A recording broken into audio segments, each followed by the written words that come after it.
Beto nga makasalesayang tagumpe, ingatala, Kim Pampanga, kaibat ng meging ganap pa medical technologist ning Aita Scholar ay Roland Popatco Jr. Ipopatco, ibat king barangay Camies Porac, matagumpe ang mipasar king medical technologist licensure examination ngening March 2026.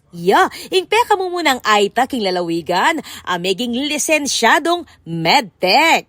Mayari iting Bachelor of Science in Medical Technology king College of Our Lady of Mount Carmel, Pampanga at scholar ning provincial government lalam ning Educational Financial Assistance Program. Agpang king Provincial Social Welfare and Development Office ning Pampanga, sinuporta ning pamag-aral ng Popatco, kapamilatan ning sao pinansyal, tuition fee at dormitoryo bang makapag-focus king kayang pamag-aral. Kapag nasanang Popatco, ing isundo ing pamag-aral bang maging doktor at makapamya serbisyong medikal kareng komunidad ning Aita king bundok.